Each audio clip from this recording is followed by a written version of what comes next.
Well, the battery fire burning at a storage facility in Otay Mesa continues to improve, and firefighters say they are cautiously optimistic they'll be able to wrap up this weekend. That fire started on May 15th. I talked with the last remaining firefighters who were on scene today to make sure the facility and surrounding areas are safe. Take a look. They're assessing how many of the batteries were actually involved. So they're not even able to go inside of it. How do you fight the fire if you can't go inside? You can see that there's some holes on the wall there. We were able to use unstaffed monitors and some of these hoses here.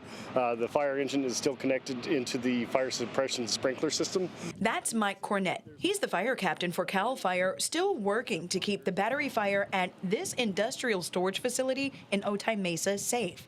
Robert Rezendi is the Alternative Energy Response Coordinator. They're difficult to extinguish. They are a chemical reaction that's happening inside the battery, so it's not your typical fire. The first hazard that they pose is an explosive hazard because of hydrogen gas production, so that's really difficult. They produce oxygen, so we can't smother the fire like we can typically do. And the effort is to either try to cool the batteries down so they stop going into thermal runaway, which is that chemical reaction, or sometimes the best option is to just let them consume the fuel that's inside the battery, so basically let it burn. And that is exactly what they're doing. 15 days after the fire broke out, evacuation orders and warnings went into effect originally to make sure other businesses in the industrial area aren't in danger.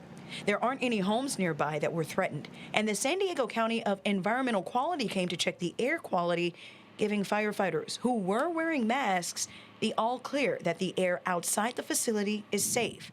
Those orders and warnings have expired, but Mike says We remain on scene for fire standby because we're cautiously optimistic that this incident is winding down, but there is still a potential that we could experience thermal runaway. It's kind of a hazardous situation for us because there's batteries involved, there's hazardous materials involved. So we took a real cautious approach, made sure that we monitored the atmosphere and kept the public and our firefighters safe.